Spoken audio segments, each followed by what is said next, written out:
Divorce paper হাতে নিয়ে শারীরিক কুচি ধরে নিজের স্বামীর বিয়ের আসর থেকে দৌড়ে পালিয়ে যাচ্ছে মেহবিন।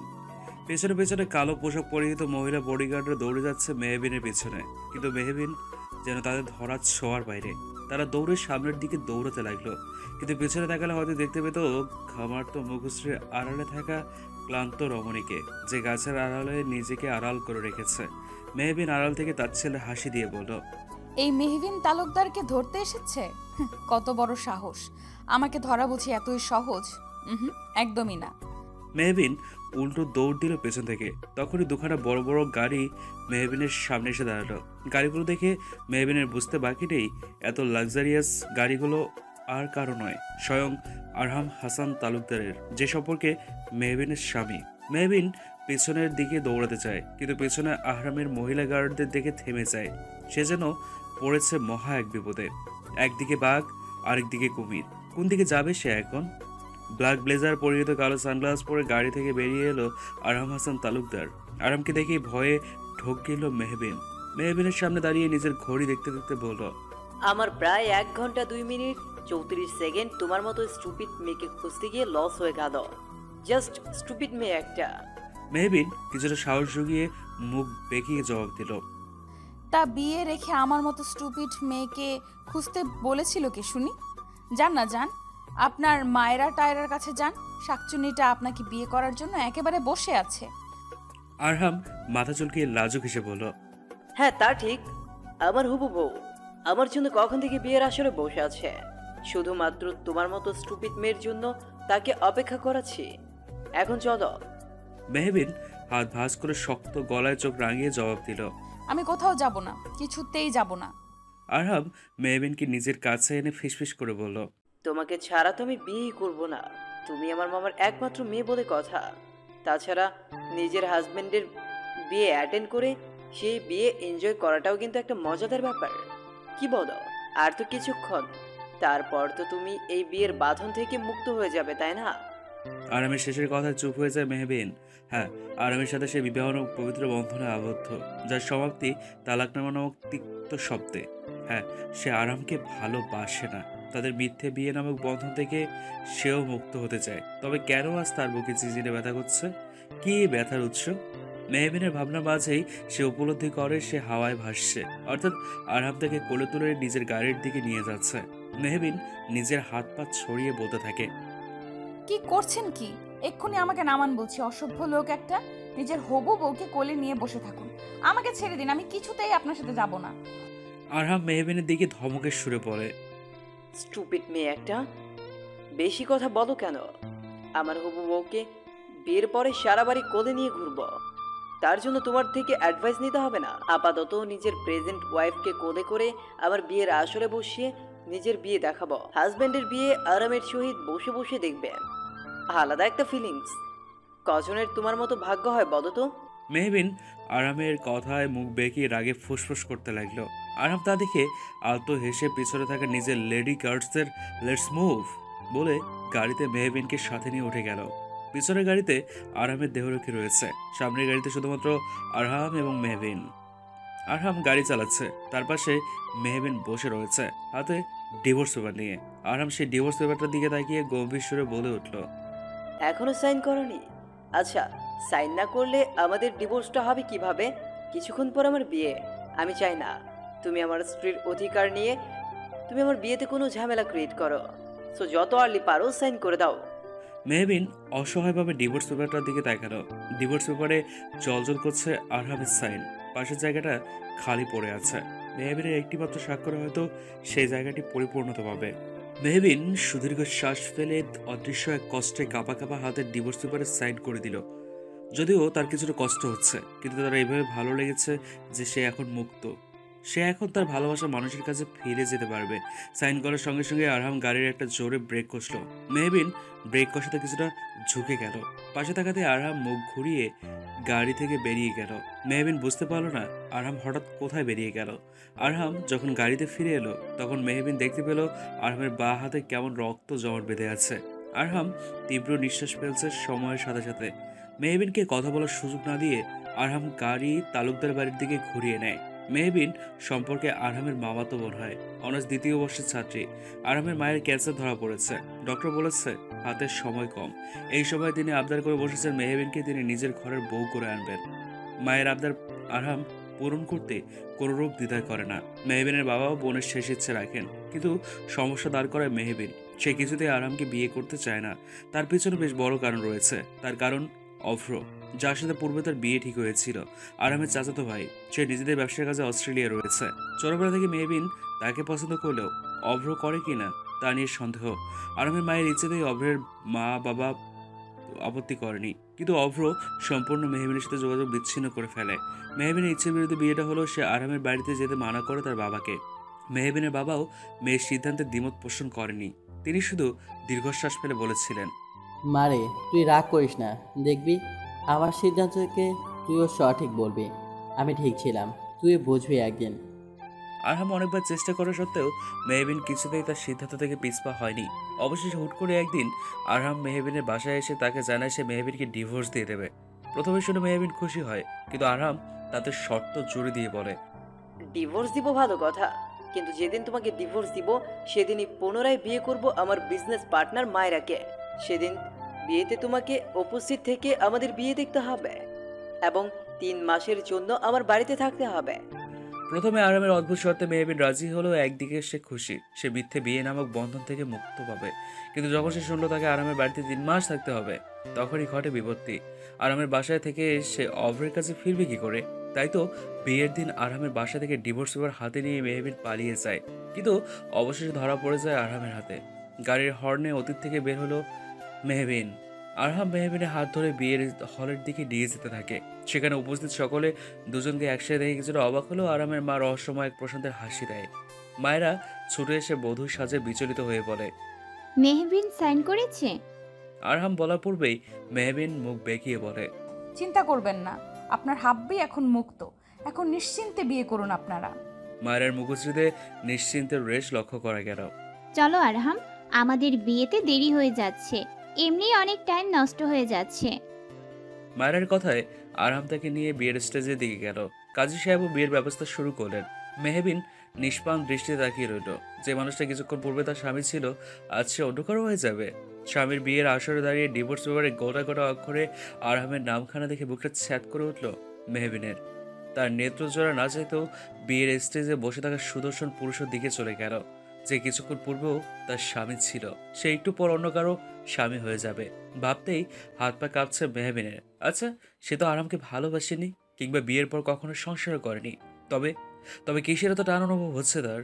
তবে কি তার কবুল নামক পবিত্র শব্দের রেশ, যেই রেশের সূত্র ধরে মেহবিনের হৃদয়ে অনবরত জন্ম হচ্ছে আরামকে ঘিরে অনুভূতি। মেহবিনের অজান্তেই খুব কম মানুষ নিয়ে আরহাম এবং মায়রার বিয়ে হচ্ছে।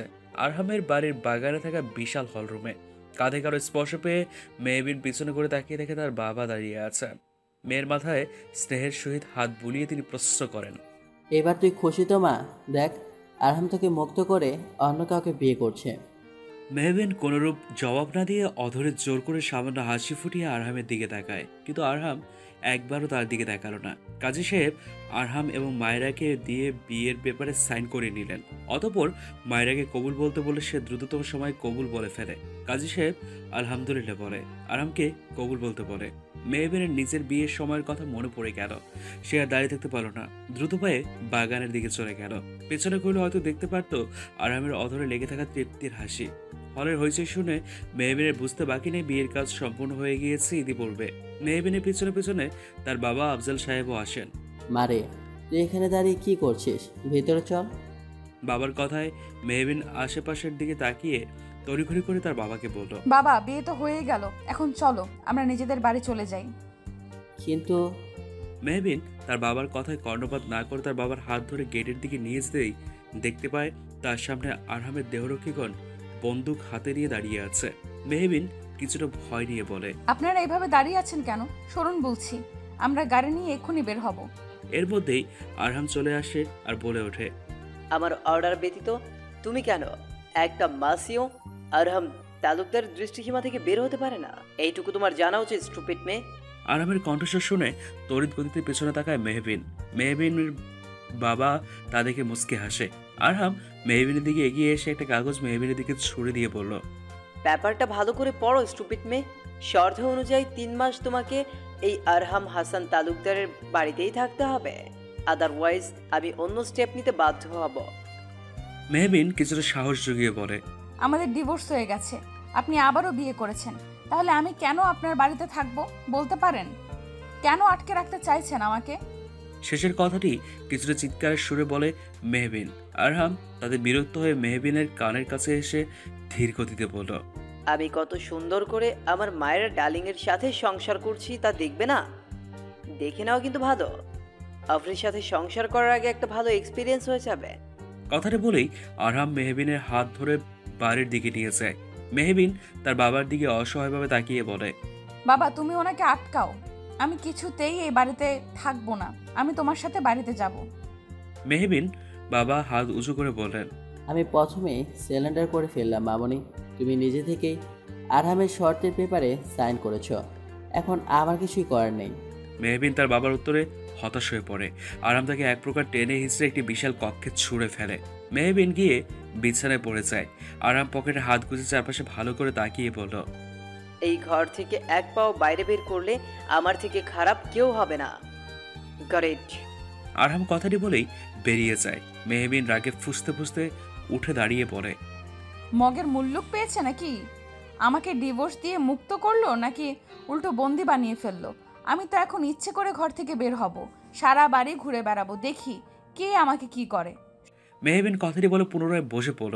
সে বুঝতে পারছে না আরহাম আসলে চাইছে কি তার থেকে। ডিভোর্স দিয়ে পুনরায় বিয়ে করে তাকে কেন আটকে রাখতে চেয়েছে সে।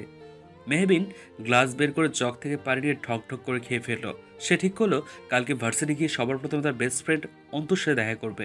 অন্তুর সাথে দেখা করে কোনো একটা ব্যবস্থা করে অভ্রের সাথে যোগাযোগ করতে হবে। অভ্রকে জানাতে হবে তার এবং আরহামের ডিভোর্স হয়ে গিয়েছে, কিন্তু অভ্র কি তাকে ফিরিয়ে নেবে পুনরায়? মেহবিন গ্লাসটা তার বিছানার পাশে রাখতে গিয়ে শুনতে পেল বাইরে থেকে আগত কিছু মেয়েদের হাসি ঠাট্টার শব্দ। মেহবিন দরজা দিয়ে উকি দিয়ে দেখতে পেল তারা মায়েরাকে নিয়ে হাসতে হাসতে আরহামের ঘরের দিকে নিয়ে যাচ্ছে। সম্পর্কে তারা মায়েরার বান্ধবী। তার মধ্যে একজন হাসতে হাসতে বলল, আজকে বাসর রাতে আরাম ভাইয়া দেখিস তোকে ঘুমোতেই দেবে না, এত সুন্দর লাগছে তোকে মায়েরা। আরাম ভাইয়া আজ চোখে সর্ষে ফুল দেখবে। মেয়েটার কথা শুনে সকলে হেসে দেয় একসাথে। মায়েরা লজ্জা পায় তাদের কথা শুনে। মেহবিন মুখ বেঁকিয়ে বলে, সুন্দর না ছাই? তার মধ্যেই সেখানে আরহামের আগমন ঘটল। সে সকলকে দেখে বলল, লেডিস, আপাতত আপনারা যেতে পারেন। আমার বউকে এবং আমাকে দয়া করে একা ছেড়ে দিন, থ্যাংক ইউ। আরেক দফা হাসি রোল পড়ে যায় সেখানে। সকলে হাসতে হাসতে বলে, ভাইয়ার দেখি তোর সইছে না, আপনারই তো বউ, নিয়ে যান আপনি। মেহবিন আরামের কথা শুনে হাতে হাত রেখে বড় বড় চোখ রেখে বলল, পুপের বড় ছেলেটা এত বড় নির্লজ্জ! ছি, আমি বহুত বড় বাচ্চা বেঁচে গিয়েছি। ছোটবেলা থেকে আমেরিকা থেকে পড়াশোনা করে, তাদের কালচার একেবারে শিরায় শিরায় আয়ত্ত করে ফেলেছে। নির্লজ্জ ছেলে কোথাকার। সকলে মিলে আরহাম এবং মায়রাকে বাসর ঘরে রেখে আসে। মেহবিন নিষ্পলক কিছুক্ষণ চেয়ে থেকে নিজের ঘরের দিকে পা বাড়াতে নিলে সেখানে একজন স্টাফ এসে মেহবিনের হাতে দুধের গ্লাস ধরিয়ে দিয়ে বলে, ম্যাম, বড় ম্যাম আপনাকে আরহাম স্যার এবং মায়রা ম্যামের ঘরে দিয়ে আসতে বলেছে। কথাটা বলেই মেয়ে স্টাফটি প্রস্থান করে। মেহবিন বুঝতে পারছে না তার সাথে হচ্ছে নাকি। ফুপিও তাকে এমন কাজ করতে বললো কেন? মেহবিন আর কিছু না ভেবে দুধের গ্লাসে হাতে আরহামের ঘরের নক করে। কিছুক্ষণ পরে সে মায়েরা দরজা খুলে দেয়। মেহবিন দেখতে পায় মায়েরার শাড়ি এলোমেলো, চুলগুলো খুলে একবারে। মায়েরাকে এমনভাবে দেখে হাতের মুঠো শক্ত করে ঠায় দাঁড়িয়ে যায় মেহবিন। মায়েরা মেহবিনকে দেখে মিষ্টি হেসে বলে, মেহবিন তুমি এত রাতে কোনো দরকার? ভেতর থেকে আরহাম বলে উঠল, এত রাতে কে এসেছে মায়ের ডার্লিং? মেহবিন এসেছে। আরহাম সামান্য উফ নামক বিরক্তিকর শব্দ করে বলল, আজব, সামান্য কমন সেন্সও কি নেই? এই টাইমে নতুন কপতি বিজি থাকতে পারে, তাদের ডিস্টার্ব করা উচিত না। এটাও কি স্টুপিড মেয়েটা জানে না? সামান্য ম্যানাটুকুও নেই। স্টুপিড মেয়ে একটা।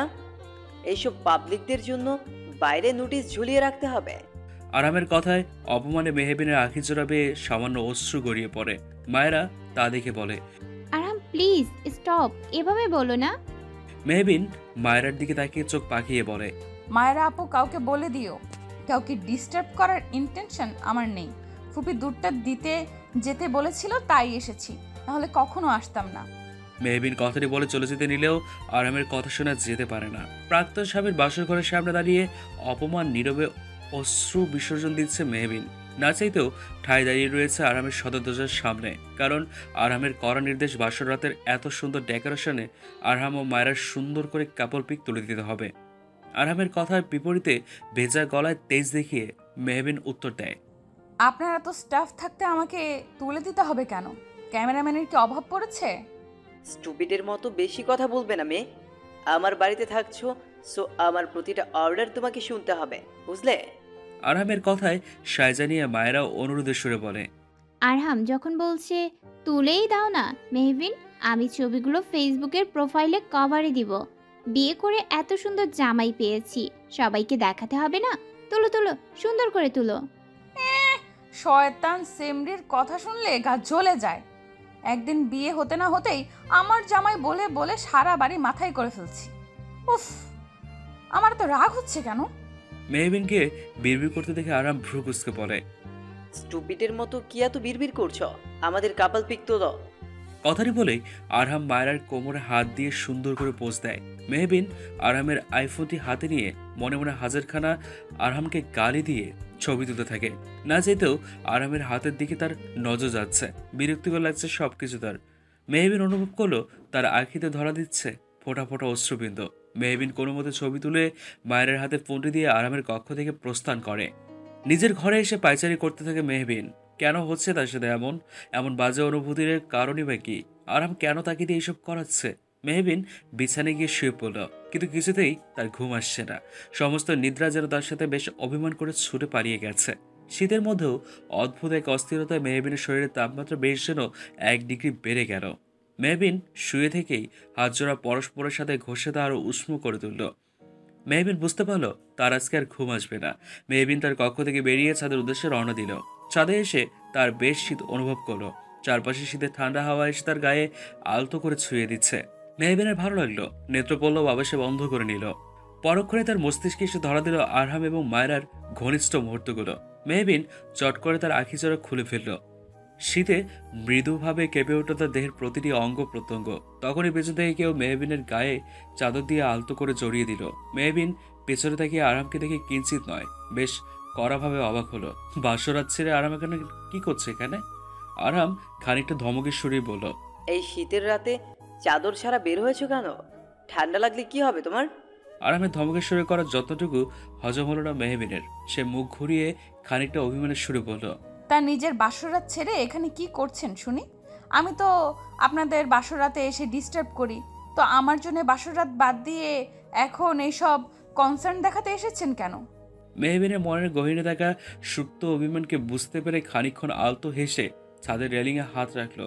মেহবিনের প্রশ্নে কোনোরূপ জবাব দিল না। মেহবিনের অশ্রুমাখা আখির দিকে তাকিয়ে মুগ্ধ গলায় বলল, সৃষ্টিকর্তা সব থেকে নিখুঁত করে সৃষ্টি করেছেন মানুষের আখি জোড়া, তাই আখি জোড়ায় আলাদা এক মায়া থাকে।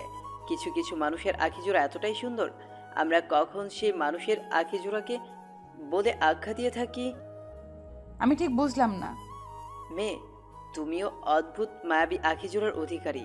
নিজের আখি জোড়া ভালো করে আয়নায় দেখেছো কখনো? আরামের প্রশ্নের জবাবে মেহবিন তার ছেলের সুরে বলল, তাই বুঝি। তাই অথচ এই আখিতেও অশ্রুপাত দেখতে কিছু মানুষ ভালোবাসে। এতটাও পাষাণ বুঝি মানুষ হয়? মেহবিনের থেকে পাষাণ নামক উপাধি লাভ করে সুদীর্ঘ শ্বাস ফেলল আরহাম। আরহাম হয়তো মেহবিনকে কিছু বলতে চাইছিল, কিন্তু তার পূর্বেই সেখানে মায়েরা এসে আরহাম এবং মেহবিনকে একসাথে দেখে তড়িৎ গতিতে পা চালিয়ে আরহামকে প্রশ্ন করে, আরহাম তুমি এখানে? আমি তোমাকে কখন ধরে খুঁজে চলেছি। আমার তো ঘরে একা থাকতে ভয় লাগবে বলো। মেহবিন মুখ বেঁকিয়ে মনে মনে পড়ে, এত বড় দামরা মেয়ের নাকি আবার ভয় করে, যত সব ঢং। আরহাম মায়েরার কথায় মায়েরার গালে হাত রেখে বলল, আমি তো এখানেই আছি, তোমার পাশেই আছি। ভয় কিসের মায়েরা ডার্লিং? একটা ইম্পর্টেন্ট কল এসেছিল, তাই ছাদে এসেছিলাম। আরহাম মায়েরার হাত ধরে বলল,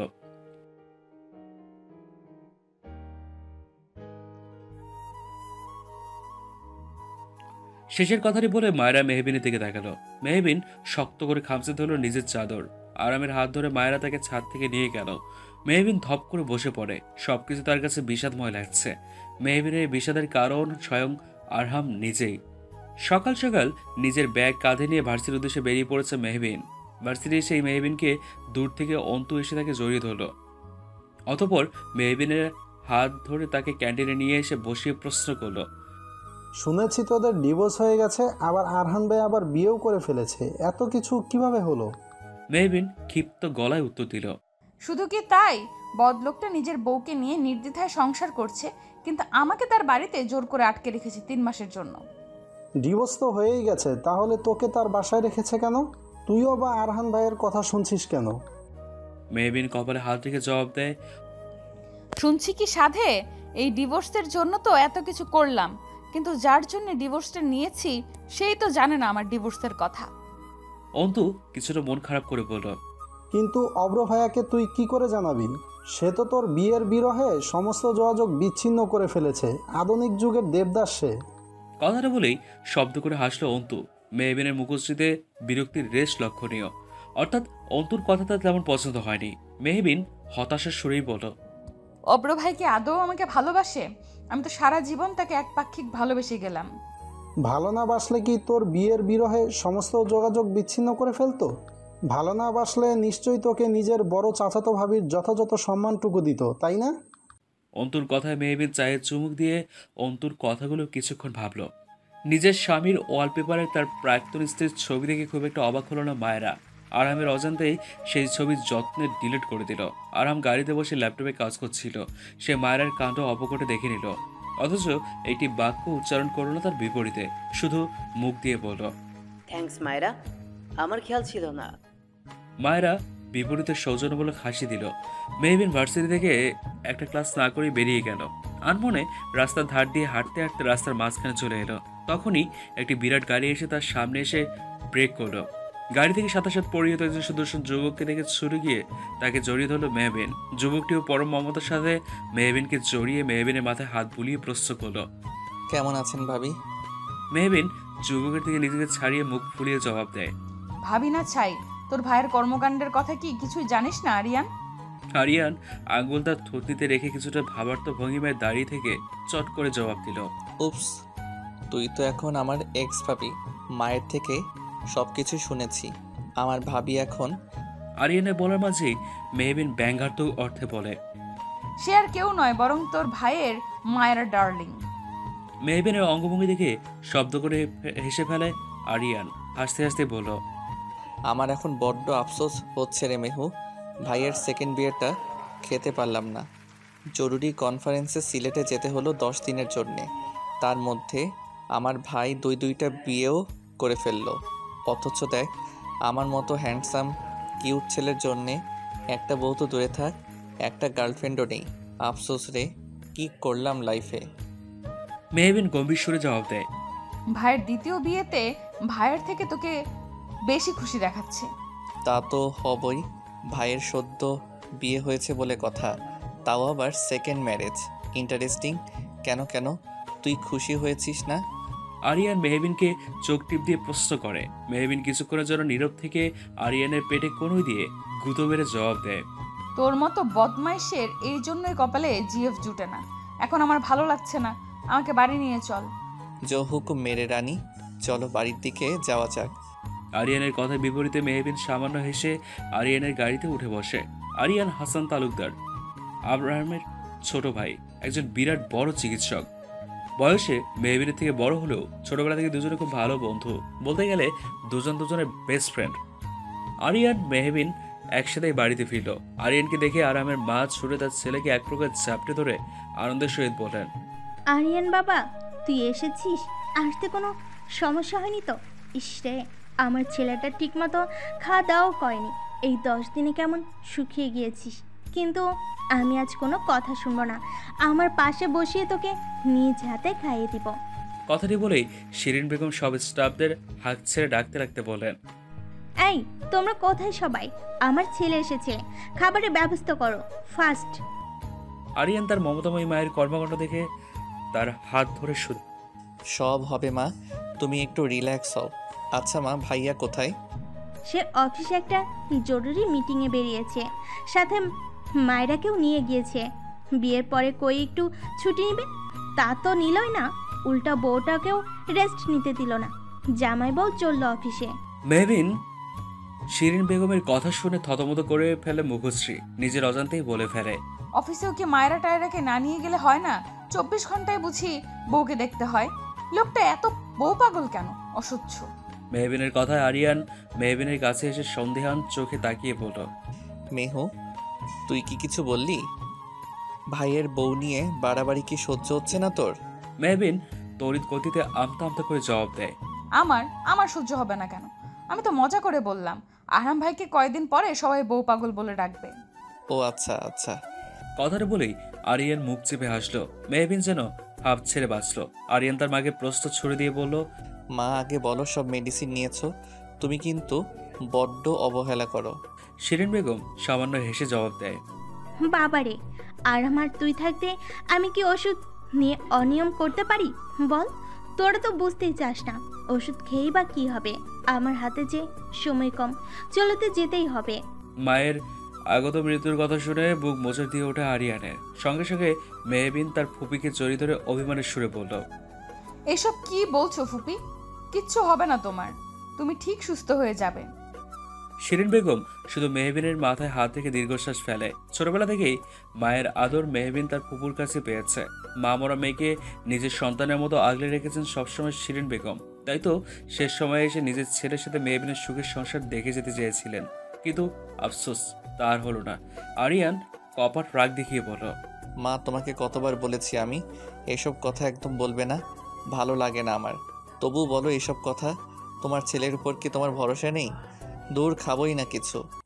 আরিয়ান অভিমানের সাথে মুখ ফিরিয়ে সিঁড়ি বেয়ে উপরে চলে যায়। শিরিন বেগম মেহবিনের দিকে তাকিয়ে আলতো হেসে বলল, ছেলেটা আমার বড্ড অভিমানী। যাই গিয়ে ছেলেটার রাগটিকেও কমানোর ব্যবস্থা করে আসি। মা পাগল ছেলে হয়েছে দুটো আমার। শিরিন বেগমের কথা শুনে মেহবিনও হেসে ওঠে। মেহবিন এক কাপ চা নিয়ে নিজের বারান্দায় এসে দেখে আরামদের গাড়ি প্রবেশ করছে গেট দিয়ে। আরাম এবং মায়েরা হাসতে হাসতে গাড়ি থেকে বেরোচ্ছে। মায়েরা হাসতে হাসতে আরহামের গাল ধরে টান দেয়। আরহাম মাথা চুলকে লাজুক হাসে।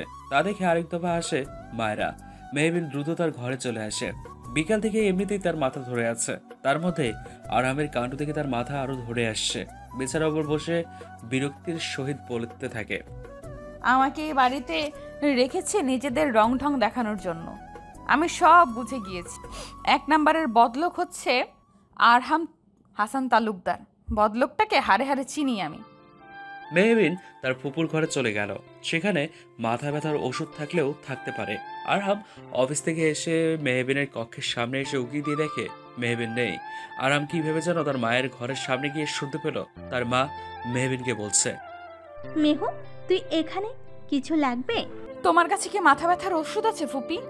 আসলে আমার মাথা ব্যথা করছে। শিরিন বেগম মেহবিনের হাতে ঔষধ দিয়ে প্রশ্ন করেন, খেয়েছিস কিছু? না ফুপি, আসলে খাবো না আজকে, শরীরটা ভালো লাগছে না। স্টুপিডের মতো খাবে না কেন? না খেয়ে শরীর তো হ্যাংলা পাতলা করে রেখেছ। আয়নায় নিজেকে দেখেছো ঠিক করে? মেহবিন এবং আরহামের মায়ের কথার মাঝে আরহাম তার মায়ের ঘরে প্রবেশ করে মেহবিনকে প্রশ্ন করে। আরহামকে দেখেই ঘাড় তেরামি করে জবাব দেয় এক প্রকার, হ্যাঁ, আমার তো মায়েরা আপুর মতো জিরো ফিগার নেই, নিজেকে আয়নায় দেখবো কি করে বলুন তো? কথাটা বলেই শুকনো মুখে বেরিয়ে যায় মেহবিন। আরহাম শুকনো দৃষ্টিতে সেদিকে তাকিয়ে বিরক্তির সহিত বলে, স্টুপিড কোথাকার, জাস্ট রিডিকিউলাস। দেখেছো মা, তোমার ভাইয়ের মেয়ে কেমন বার বেড়েছে? আরহামের মা উচ্চস্বরে বললেন, তুইও কম বাড়াবাড়ি করছিস না। এমনিতে মেয়েটার শরীর ভালো না, বেশি বাড়াবাড়ি করলে ভালো নয় আরহাম। আরহাম নিশ্চুপ হয়ে দাঁড়িয়ে থাকে।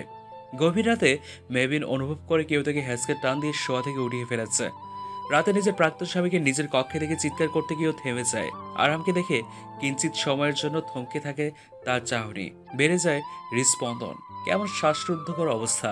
সামনে থাকা সাদা শার্ট পরিহিত টকটকে ফর্সা যুবক, যার কালো কুচকুচে মণিজোড়া অস্থিরতার সহিত মেহবিনকে পরখ করে নিচ্ছে। মেহবিন মাথা নুয়ে নিল, সরে আসতে চাইল আরহামের থেকে। আরহাম তাকে সরে যেতে দিল না। মেহবিনকে হ্যাসকে টান দিল।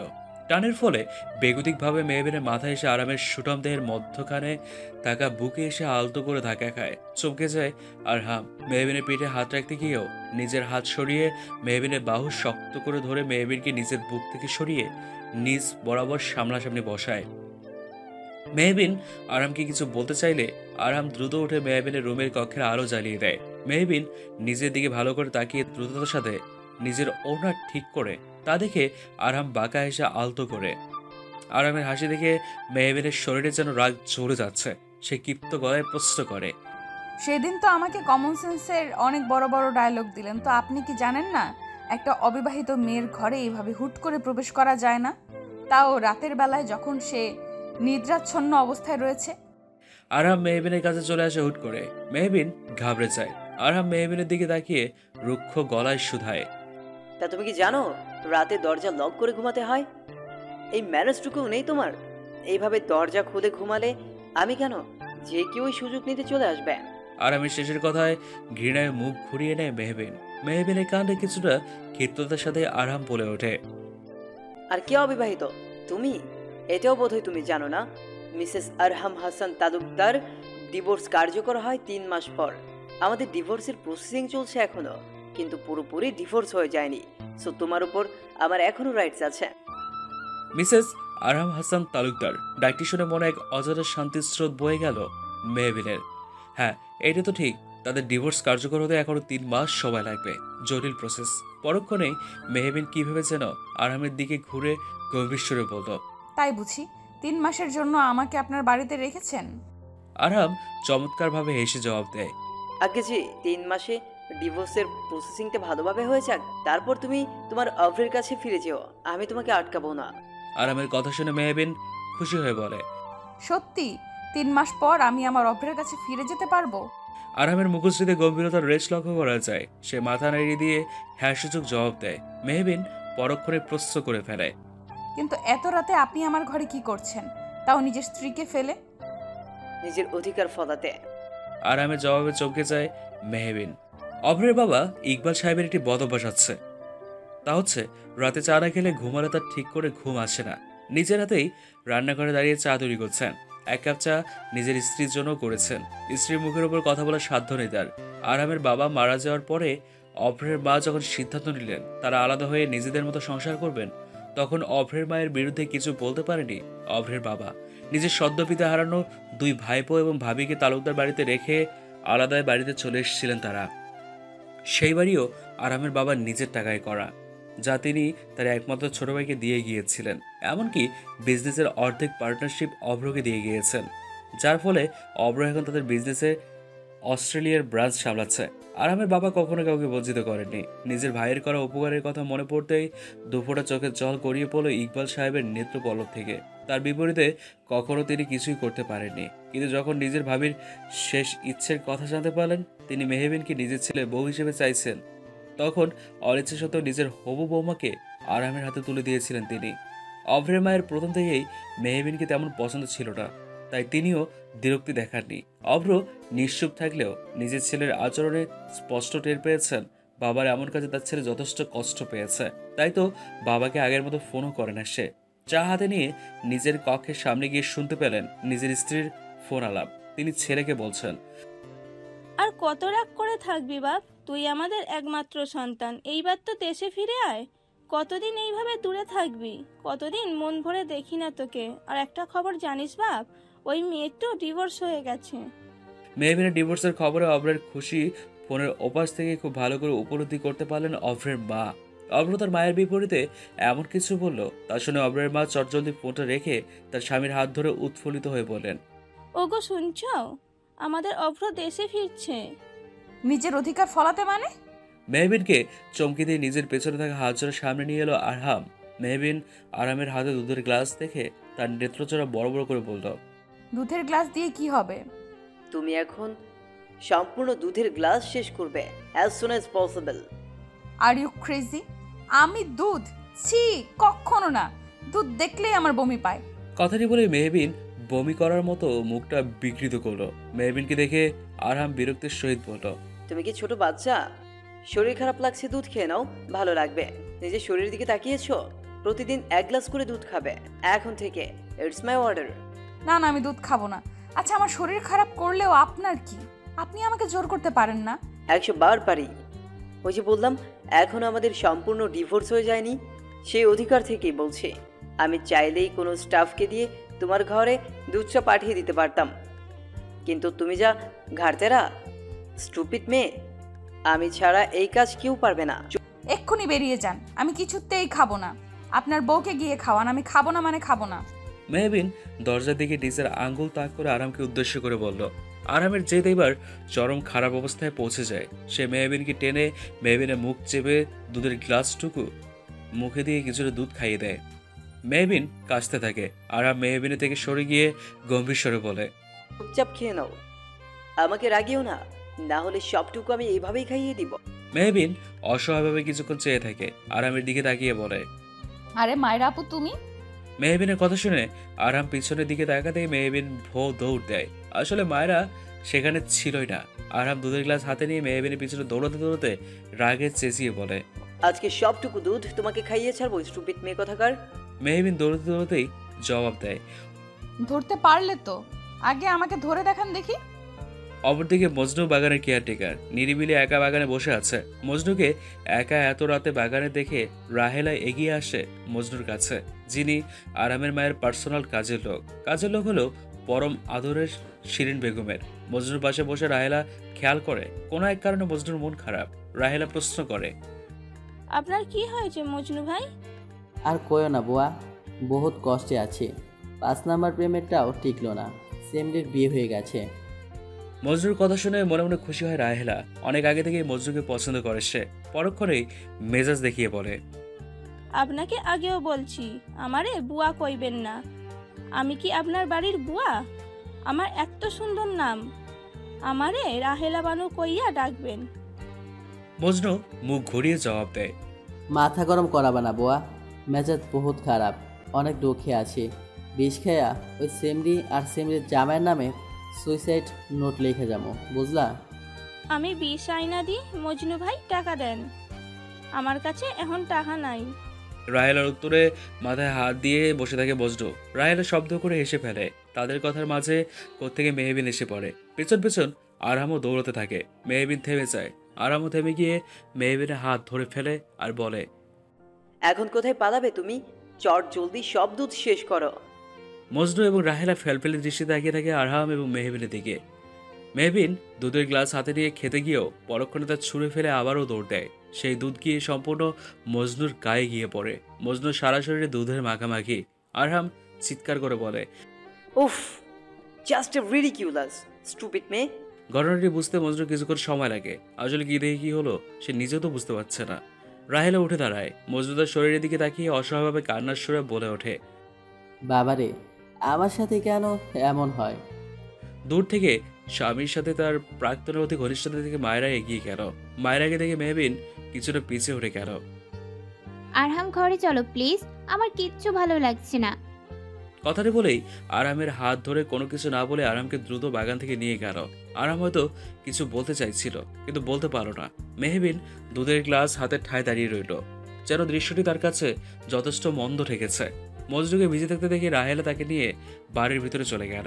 মেহবিনের মনে হলো তার থেকে কেউ প্রতিনিয়ত তার শখের জিনিস কেড়ে নিচ্ছে, কিন্তু সে চাইলেও কিছু করতে পারছে না, শুধুমাত্র সহ্য করা ছাড়া। বসন্ত শুরুর দিকের আবহাওয়াতে আকাশ জুড়ে ঘন মেঘে ঢাকা। হালকা বাতাস জানান দিচ্ছে আজকের রাতের অন্ধকারে তীব্র বৃষ্টিপাতের কথা। মেহবিন আকাশের পানে অদ্ভুতভাবে তাকিয়ে রইল। অপরদিকে আরামকে ঘরে নিয়ে এসে মায়েরা বিছানায় বসে পড়ে। আরাম তা দেখে কোমরে হাত রেখে বলে, আমাকে এইভাবে টেনে নিয়ে আসলে কেন মায়েরা? মায়েরা বিছানার পাশে থাকা জানালায় হাত দিয়ে কিছুটা ভিড়িয়ে রাখা জানালা খুলে দিল। ঘন কালো আকাশের দিকে তাকিয়ে উৎফুল্লিত হয়ে বলল, আমরা আজকে ভিজবো বৃষ্টিতে। আরহাম কি বলো? বৃষ্টিতে ভিজতে আমার খুব ভালো লাগে, আমার সাথে ভিজবে তুমি? আরহাম ঘড়ির দিকে তাকিয়ে গম্ভীর সুরে পড়ে, এখন এই সময়ে? মায়েরা আরামের হাত ধরে জানালার ধার দেখিয়ে বাগানে দাঁড়িয়ে থাকা মেহবিনকে উদ্দেশ্য করে বলল, হ্যাঁ এক্ষুনি, মেহবিনও আছে, চলো ছাদে যাই। আরাম মেহবিনের দিকে তাকিয়ে আলতো হাসলো। আকাশের বুকে ঠায় করে নিয়ে শীতল ধরনেতে বৃষ্টি নামলো ভালোবাসার রং হয়ে। মেহবিন ভাবলো সে এবার ঘরে চলে যাবে, কিন্তু ছাদের দিকে তার চোখ পড়তেই তার আঁখি জোড়া স্থির হয়ে যায়, নেত্রকোনা হয়ে পড়ে টলমলে। মেহবিন তাকিয়ে দেখে মায়েরা আরামের হাত ধরে হাসতে হাসতে ছাদে বৃষ্টিতে ভেজছে। আরামের সাদা শার্টে স্পষ্ট তার বিশাল দেহের গঠনের শরীর, সেই শরীরের বুকে ঠাঁই করে নিয়েছে মায়ের মাথা। মেহবিনের ছোটবেলা থেকে বৃষ্টিতে ভিজতে জ্বর হয়, তাই সে বৃষ্টিতে তেমন একটা ভিজতে পছন্দ করে না। কিন্তু আরামের প্রতি মনের গহীনে সুপ্ত অভিমান নামক ক্ষোভ থেকেই সে ঠায় দাঁড়িয়ে বৃষ্টিতে ভিজতে লাগলো। মেহবিনও তো জানে না আরামের শীতল দৃষ্টি শুধুমাত্র তাকে ঘিরেই। আরামের মায়ের দিকে তাকাতে তার আঁখি চলে যায় বাগানের বাঁশঝাড়ের দিকে। সেখানে কেউ রিভলভার হাতে নিয়ে মেহবিনের দিকে শুট করার উদ্দেশ্যে দাঁড়িয়ে আছে। সে গুলি করা পূর্বেই আরাম দ্রুত মায়েরাকে ছাড়িয়ে নিজের পকেট থেকে রিভলভার বের করে দ্রুত সেই লোকটার পায়ে গুলি করে দেয়। বৃষ্টিতে ভিজে মেহবিনের মাথা ধরে এসেছিল, তার মধ্যে গোলাগুলির তীব্র শব্দ তার কানে আসতেই মাথা ধরে সে মাটিতে লুটিয়ে পড়ে। আরাম তার রিভলভার হাতে নিচেই ছুটে চলে আসে। আরামের দেহরক্ষীগণ তৎপর হয়ে আগন্তুককে খুঁজতে ব্যস্ত হয়ে পড়ে। আরাম দ্রুত নিচে এসেই মেহবিনের কাছে ছুটে যায়। সে মেহবিনের অবস্থা দেখে অস্থির হয়ে ওঠে, বুকের মাঝে শক্ত করে আঁকড়ে ধরে মেহবিনকে।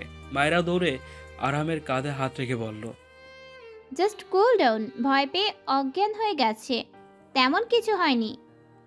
মায়েরার কথা শুনে আরাম চেঁচিয়ে জবাব দেয়, কিচ্ছু হয়নি।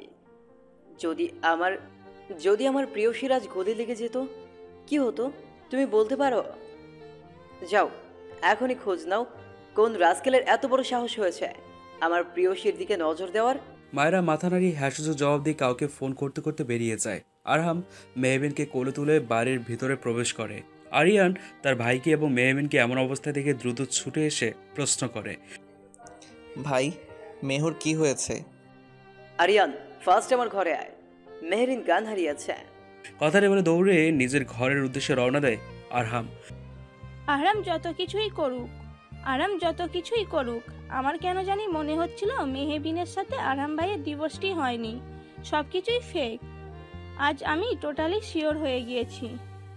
একজন মহিলার কথা আরামের হাতে গুলি খাওয়া সেই যুবক জবাবে পা খুঁড়িয়ে খুঁড়িয়ে এসে জবাব দেয়, আরহাম তালুকদার আমাদের মিসগাইড করার চেষ্টা করেছে, আর কিছুই না। মহিলাটি উচ্চস্বরে এসে জবাব দেয়, আরহাম যত বড়ই অফিসারই হোক, আমার কাছে একজন নাদান শিশু, নিজের অজান্তেই কত বড় বোকামি করে ফেললো। এইটা তো একটা ছোট জাল ছিল, সেই জালে আরহাম হাসান তালুকদার ফেসে গেছে। আহা বেচারা, কত বড় বোকামি করে ফেললো। যুবকটি মহিলার কথা শুনে নিজের পায়ের দিকে তাকিয়ে হাসে। মেহবিনের ওপর নজর রাখো, সব খবর রাখো মেহবিনের। আরহাম হাসান তালুকদারের উইক পয়েন্ট সে। আরিয়ান মেহবিনকে চেক করছে। পাশে মেহবিনের হাত ধরে এক ঝাঁক দুশ্চিন্তা নিয়ে বসে আছে আরহাম। আরিয়ান মেহবিনকে ইনজেকশন পুশ করে আরহামের দিকে তাকিয়ে বলে, ফোবিয়া থেকে অজ্ঞান হয়ে পড়েছে, তার মধ্যে এতক্ষণ বৃষ্টিতে ভিজে জ্বর চলে এসেছে। আমি ইনজেকশন পুশ করে দিয়েছি, হোপসো কালকের মধ্যে ঠিক হয়ে যাবে মেহু। এখন ঘুমাচ্ছে। মায়েরা ঘরে ঢুকে এক প্রকার ক্ষিপ্ত গলায় আরহামকে উদ্দেশ্য করে বলল, তুমি কি করেছো আরহাম? তুমি বুঝতে পারছো? এতটাই এক্সাইটেড না হলেও পারতে। আমাদের সাজানো এত প্ল্যান সব নষ্ট হয়ে গেল মুহূর্তেই। এখন আমাদের মিশনের মাঝখানে বেচারি মেহবিন ফেসে গেল। আমি জানি, কিন্তু কি আরহাম? আরহাম শান্ত গলায় জবাব দেয়, তাই বলি কি আমি আমার মেহরিনকে মৃত্যুর মুখে ঠেলে দিব? নো ওয়ে, আমি থাকতে আমার প্রিয়সীর কিচ্ছু হবে না। মায়েরা চুপ হয়ে গেল। আরিয়ান মেহবিনের কপালে হাত দিয়ে বলল, জ্বর বাড়ছে ভাইয়া। আরহাম উঠে দাঁড়িয়ে একজন মেস্টাফকে দিয়ে তার একটা বাটিতে করে পানি আনিয়ে নিল। ছোট কাপড়ে হাতে নিয়ে মেহবিনের পাশে বসলো। এখন কি সারা রাত তুমি মেহবিনের সাথে থেকে জলপট্টি দিবে? প্লিজ ডোন্ট ডু দিস আরহাম। মেহবিনও কিন্তু এখন সবকিছু জেনে যাবে। মায়েরার কথায় আরহাম ভেজানো কাপড় মেহবিনের কপালে ঠেকিয়ে জবাব দেয়, চিন্তা করো না, জ্বরটা কমলেই ভোরের আগে আমি চলে যাব, তোমরা গিয়ে ঘুমিয়ে পড়ো। ওকে ভাইয়া, টেক কেয়ার হার। আমি আবারও মাঝরাতে এসে দেখে যাব। কথাটি বলেই আরিয়ান বেরিয়ে যায়। মায়েরা কিছুক্ষণ দাঁড়িয়ে থেকে চলে যায়। আরামের নেত্রকোনা বেয়ে এক ফোঁটা জল গড়িয়ে মেহবিনের ললাটে টুক করে গড়িয়ে পড়ে। আরহাম মেহবিনের হাত জোড়া নিজের গালে ঠেকায়। কতটা ভয় পেয়ে গিয়েছিল সে তখন। হয়তো দেরি হলে আজীবনের জন্য হারিয়ে ফেলত তার প্রেয়সীকে। আমি তোমাকে সব কিছুর বিনিময়ে যত্ন করে আমার মনের গহীনে লুকিয়ে রাখবো প্রেয়সী। তোমার অস্তিত্ব, উপস্থিতি সবটুকুতে ঘিরে আছে আমার ভালোবাসা। কথাটা বলেই আরহাম মেহবিনের ললাটে ভালোবাসার স্পর্শ রেখে দেয়। মেহবিন হালকা নড়ে গিয়ে আরহামের হাত শক্ত করে আঁকড়ে ধরে গভীর ঘুমে আচ্ছন্ন হয়ে ঘুমের রাজ্যে পাড়ি দেয় মেহবিন। আরহাম তা দেখে ফিক করে হেসে ওঠে। ভোরের আলো ফুটতেই মেহবিনকে রেখে আরাম ঘর থেকে বেরিয়ে যায়। ভার্সিটি এসে গভীর এক চিন্তায় মগ্ন মেহবিন। কালকে রাতের কথা কিছুতেই যেন মনে পড়ছে না তার। সবকিছুই ঝাপসা তার কাছে। অন্ত মেহবিনের পাশে বসে প্রশ্ন করে, কি এত ভাবছিস রে? মেহবিন হালকা হেসে জবাব দেয়, তেমন কিছু না রে। কালকে ভ্যালেন্টাইন্স ডে, কি প্ল্যান তোর? সিঙ্গেল মানুষের আবার কিসের ভ্যালেন্টাইন? তিনি তো অভিমান করে বিদেশে আছেন। অভ্রের কথা বলে মুখটা বেঁকিয়ে ফেলল মেহবিন। মেহবিনের কথার মাঝেই মেহবিনের ফোনে অভ্রের মায়ের ফোন আসলো। এতদিন পর ভদ্রমহিলার ফোন দেখে কিছুটা অবাক হয়ে রিসিভ করে প্রথমে সালাম দিল মেহবিন। জবাবে ওয়ালাইকুম আসসালাম বলে তিনি জিজ্ঞাসা করলেন, কেমন আছো মেহবিন? জি ভালো, আপনারা ভালো আছেন? তোমার ডিভোর্সের তো অনেক দিন হলো, তা এখন কি পরিকল্পনা তোমার? কি কি করবে ভেবেছো? জবাবে মেহবিন নিশ্চুপ। তিনি উত্তর না পেয়ে বলেন, কালকে আমার বাসায় একটা পার্টি থ্রো করেছি, একটা স্পেশাল সারপ্রাইজ আছে, এসো কিন্তু, আমি তোমার অপেক্ষায় থাকবো। কথাটা বলেই অভ্রের মা ফোন কেটে দিলেন। মেহবিন বুঝতে পারলো হঠাৎ তাকে কেন ডেকে পাঠালো অভ্রের মা, কিসের সারপ্রাইজড। মাঝরাতে সকলে আড়ালে নিজের প্রেয়সীকে এক পলক দেখার তীব্র আকাঙ্ক্ষা তার কক্ষে ছুটে যায় আরহাম। মেহবিন তখন গভীর ঘুমে আচ্ছন্ন। আরহাম মেহবিনের পাশে বসে মেহবিনের চুলে পরম যত্নে বিলি কেটে দিচ্ছে। মেহবিন পুনরায় আরহামের হাতখানা শক্ত করে আঁকড়ে ধরে, যেন ঘুমের মাঝে সে কাউকে শক্ত করে আঁকড়ে ধরে বেঁচে থাকতে চাইছে। কিন্তু কে সে? সেই প্রশ্নের উত্তর হয়তো মেহবিন স্বপ্নে কিংবা বাস্তবে কোথাও সঠিকভাবে খুঁজে পাচ্ছে না। আরহাম মেহবিনের হাতে নিজের বুকে ঠেকিয়ে আনমনে আওড়ায়। আর কতদিন এইভাবে তোমাকে নিজের থেকে দূরে সরিয়ে রাখবো প্রেয়সী? আমার যে কষ্ট হচ্ছে। আচ্ছা, তোমারও কি আমার জন্য কষ্ট হয়? ঘুমন্ত মেহবিনের থেকে কোনো উত্তর না পেয়ে আরহাম দীর্ঘ নিঃশ্বাস ফেলে। জানালা থেকে আবছা চাঁদের আলো এসে মেহবিনের মুখশ্রীর সৌন্দর্যকে দ্বিগুণভাবে তুলে ধরেছে আরহামের পানে। আরহাম খানিকটা স্মিত হেসে ফের বলতে লাগলো, আমি বড্ড স্বার্থপর প্রেয়সী। ঝুঁকি থাকা সত্ত্বেও তোমাকে এক পলক দেখার জন্যে নিজের বাড়িতে জোর করে রেখে দিয়েছি। কিন্তু কি করব বলো? তোমাকে না দেখে থাকার বেদনা অসহ্যময় তা আমি ক্ষণে ক্ষণে উপলব্ধি করেছি। যখন শুনেছি তুমি নাকি অভ্রকে ভালোবাসো, তোমাদের বিয়েও ঠিক, আমি মেনে নিতে পারিনি। স্বার্থপর হয়ে পড়েছিলাম। আমি সত্যিই চাইনি তুমি কোনোভাবে কষ্ট পাও, কিন্তু কি করব বলো? আরহাম হয়তো আরো কিছু বলতে চেয়েছিল, কিন্তু পরক্ষণে দমে গেল। হৃদয়ে জমে থাকা কিছু কথা যেন পরক্ষণে আবডালে চলে গেল। ভিতর থেকে কথাগুলো মুখে প্রকাশ পেল না। নীরব হয়ে গেল আরহাম। মায়েরা পানি খাওয়ার জন্য নিজের ঘর ছেড়ে নিচের দিকে যাচ্ছিল, কিন্তু মেহবিনের কক্ষের সদর দরজা খুলে থাকায় সে উকি দিয়ে দেখতে পায় আরহাম এবং মেহবিনের ভালোবাসার দৃশ্য। অস্বাভাবিকভাবে তাকিয়ে থাকলো সে।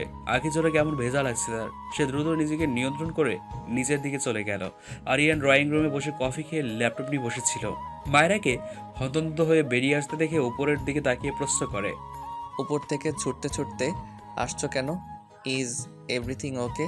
মায়েরা কিছুটা হকচকিয়ে যায় আরিয়ানের প্রশ্নে। কণ্ঠে মলিনতা এনে উত্তর দেয়, পানি খেতে এসেছিলাম, বড্ড পানি পান করতে ইচ্ছে করেছে।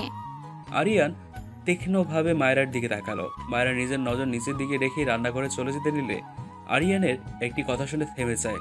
আরিয়ান পুনরায় সোফায় বসে মায়েরাকে উদ্দেশ্য করে বলেছিল, নিজেকে ভাইয়ার সত্যিকারের বউ ভেবে ফেলো না, আবার ভুলে যেও না সব কিছুই নাটক। আরিয়ানের কথায় মায়েরা তড়িঘড়ি করে আরিয়ানের কাছে গিয়ে কণ্ঠে কাঠিন্যতা নিয়ে এসে শুধায়, এসব কি বলছো? আমি একজন অন ডিউটি ক্রাইম হাইডেন্ট অফিসার। আমি জানি আমার ডিউটি, আর বাকি রইল এই বিয়ের নাটকটা। এইটা শুধুমাত্র নিজের মিশনকে ফুলফিল করার জন্য করেছি, যেন আমাদের মিশনের জন্য মেহবিনের কোনো ক্ষতি না হয়, আর কিছুই না। সেটাই তুমিও জানো আরিয়ান। আরিয়ান হুট করে উচ্চস্বরে হেসে বলে, ঠাট্টা করছিলাম, আমি জানি তুমি কতটা দায়িত্ববান অফিসার। এই গভীর রাত মশকরার জন্য উপযুক্ত সময় নয় বলে আমি মনে করি। আরিয়ান হাসি থামিয়ে গম্ভীরভাবে বসে পড়ল। মায়েরাও আরিয়ানের পাশে বসে।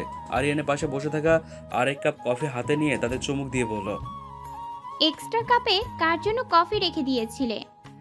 রাতে ভূত ছাড়া আর কে আছে? ভূতের জন্য বানিয়েছিলাম, খেয়ে ফেলে তুমি।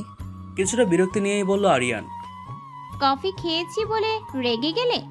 এত অল্পতে রেগে গেলে এত সুন্দর চেহারা দিয়ে লাভ হবে না। জিএফ কেন, বউ জুটবে না। কথাটি বলে মায়েরা খিলখিলি হেসে উঠল। আরিয়ান কিছুটা মন খারাপ করে গম্ভীর সুরে বলল, কলেজের ক্রাশ বয় ছিলাম, ভাব দেখাতে গিয়ে কত সুন্দরী যে ইগনোর মেরেছি তার হিসেব নেই। দেখো আমার কত ফ্রেন্ড বিয়েও করে ফেললো, অথচ আমি এখনো পর্যন্ত পিওর সিগন্যাল। এদিকে এরা ভাবে আমাকে 1 নম্বরে প্লে বয়। জাস্ট ভাবতে পারছো? মায়েরা পুনরায় হেসে ওঠে। আরিয়ান দ্রুত উঠে মায়েরার থেকে কফির কাপ কেড়ে নিয়ে আমার কফি আর খেতে হবে না তোমাকে, ঘরে যাও ফার্স্ট। এই ভ্যালেন্টাইনে আমি জিএফ জুটিয়ে দেখাবো। এখন যাও, জাস্ট গো। মায়েরা ফের হাসতে হাসতে বলল, আচ্ছা দেখবো আমি ডক্টর আরিয়ান হাসান তালুকদার আদৌ জিএফ জোটাতে পারে কিনা। ঘড়িতে তখন 12টা ছুঁই ছুঁই।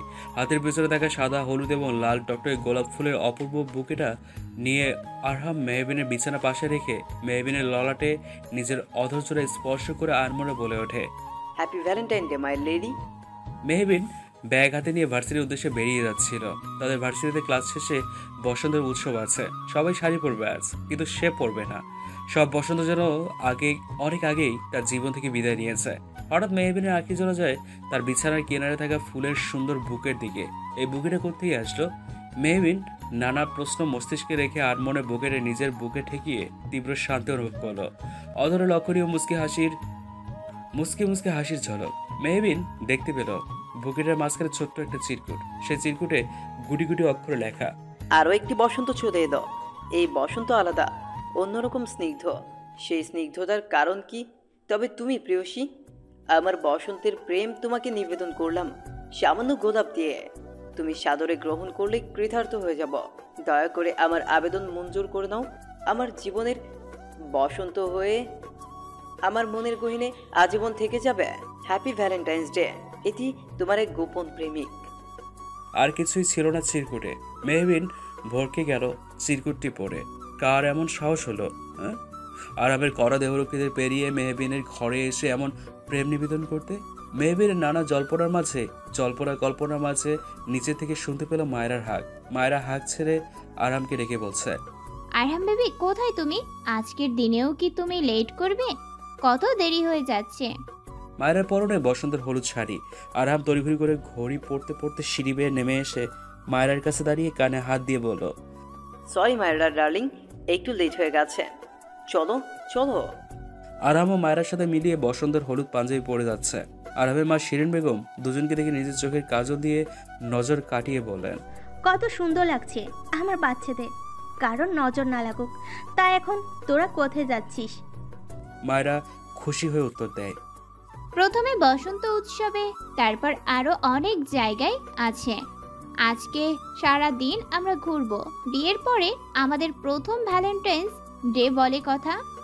মায়েরার কথা শুনে নিজের মুখ ঘুরিয়ে নিচের দিকে চলে আসে মেহবিন।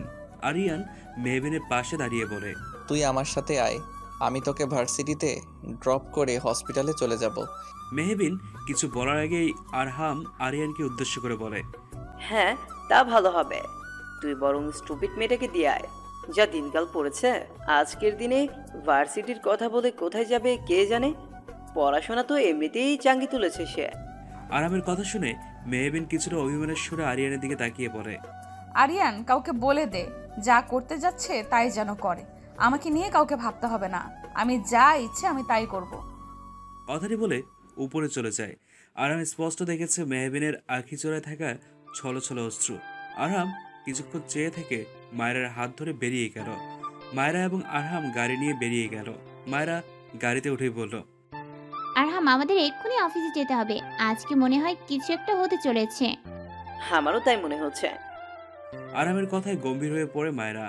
অপরদিকে আরহাম এবং মায়েরাকে একসাথে বেরিয়ে যেতে দেখে অগোচরে থাকা যুবকটি সেই মহিলাকে ফোন দিয়ে বলে, আরহাম মায়রামের সাথে বেরিয়েছে। আরহাম আদৌ চাইছেটা কি? নাটক করছে নাকি সবটাই সত্যি? কিছুই তো বুঝে উঠতে পারছি না ম্যাম। ওপাশ থেকে উত্তর আসে, তুমি নজর রাখতে থাকো, বাকিটা আমি দেখছি। অন্যদিকে অভ্রের মায়ের পার্টিতে যাওয়ার জন্য একটা সাদা কাতানের শাড়ি পরে, চোখে কালো কাজল করে মধ্যকালো টিপ পরে নেয়। মেহবিন নিজেকে খুঁটিয়ে দেখে নেয়, মন তো লাগছে না। আচ্ছা, মায়েরা কি তার থেকেও বেশি সুন্দরী? মেহবিন আরহাম এবং মায়েরার বিষয়টি মাথা থেকে ছেড়ে ফেলে। পার্টির উদ্দেশ্যে রওনা দেয় সে, কিন্তু সেখানে কি সারপ্রাইজ অপেক্ষা করছে তার জন্য? বিয়ের পরে নিজের প্রাক্তন ভালোবাসাকে কাছ থেকে দেখে এক ধাপ পিছিয়ে গেল মেহবিন। যদিও প্রাক্তন ভালোবাসা বললে ভুল হবে, তার ধারণা মতে সে এখনো ভালোবাসে অভ্রকে। কিন্তু অভ্র, সে কি আদৌ ভালোবাসে মেহবিনকে, নাকি কোনোদিন ভালোবেসেছিল? মেহবিন যখন পার্টিতে প্রবেশ করে তখন অভ্রের মা তাকে একটি বড় পার্টি হলের ভিতরে নিয়ে গিয়ে মধ্যখানে দাঁড় করিয়ে বললেন, মেহবিন সারপ্রাইজ। সারপ্রাইজ! শব্দটি কানে পৌঁছে যাওয়ার সাথে সাথেই মেহবিন দেখতে পায় ব্ল্যাক জ্যাকেট পরিহিত ফুলের বুকে হাতে নিয়ে দাঁড়িয়ে আছে অভ্র। অভ্রকে দেখে মেহবিন এক প্রকার স্তব্ধ হয়ে আছে। যার জন্য এত অপেক্ষা, সেই অপেক্ষার বুঝি অবসান হলো। তার প্রেমিক পুরুষের আবির্ভাব ঘটলো অবশেষে। অপরদিকে অফিসে বসে কিছু কেসের ফাইল দেখছিল আরহাম। পাশেই মায়েরা আরহামের দিকে তাকিয়ে আছে। আরহাম খেয়াল করে ভ্রুকুচকে জিজ্ঞেস করলো, এভরিথিং ইজ ওকে? মায়েরা মাথা নাড়িয়ে অন্যদিকে মুখ ঘুরিয়ে নিল। আরহাম সেদিকে তেমন গুরুত্ব না দিয়ে কাজে মন দিল। তখন আরহামের ফোনে একটি কল আসলো। সেই কল রিসিভ করে আরহাম জানতে পারলো অভ্র ফিরে এসছে। কথাটি শুনে দ্রুত উঠে দাঁড়ালো। মায়েরা আরহামকে অস্থির হতে দেখে প্রশ্ন করলো। কথাটি বলেই অভ্র দ্রুত বেরিয়ে গেল। কি হলো তোমার আরহাম? তোমাকে এমন চিন্তিত দেখাচ্ছে কেন? আমি আসছি। কথাটি বলেই আরহাম দ্রুত বেরিয়ে গেল। মায়েরা বুঝতে পারলো না আরহাম হঠাৎ এমন হতদন্ত হয়ে কোথায় গেল। অভ্র এগিয়ে এসে মেহবিনের সামনে দাঁড়ালো। মেহবিন গালে হাত রেখে উচ্ছ্বাসিত সুরে বলল,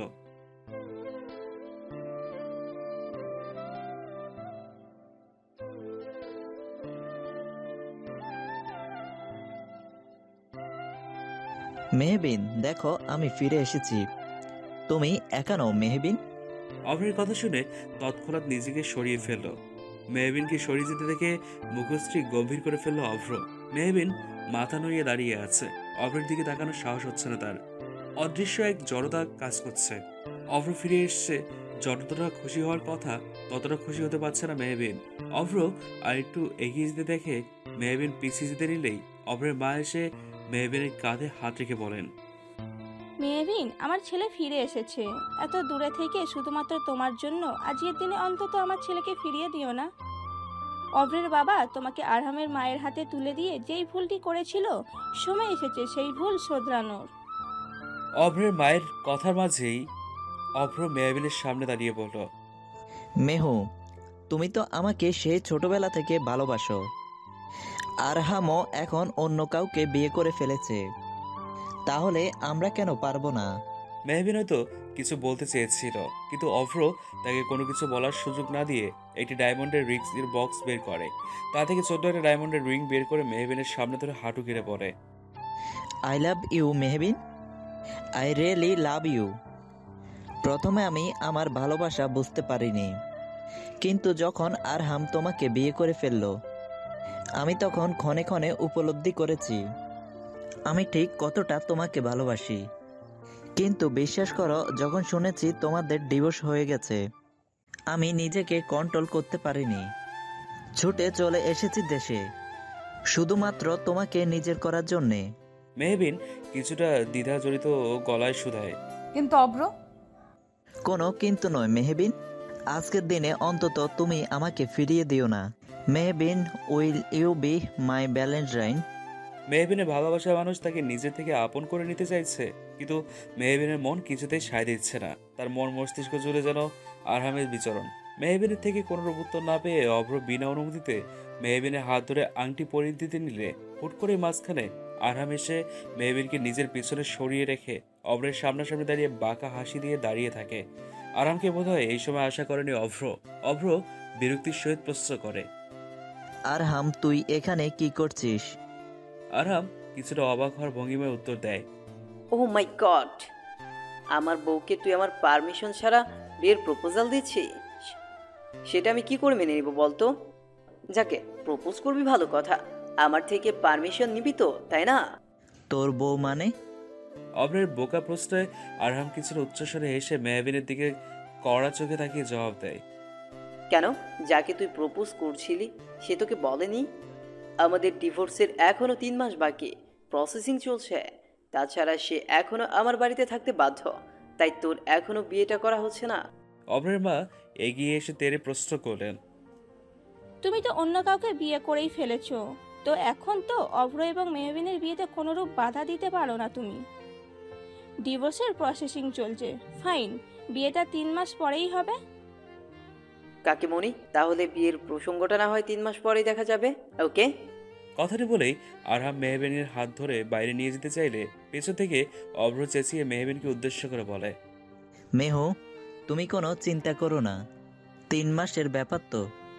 3 মাস পরেই আমি তোমাকে বিয়ে করব। তখন দেখব আরহাম হাসান তালুকদার কি করে আটকায় আমাদের বিয়ে।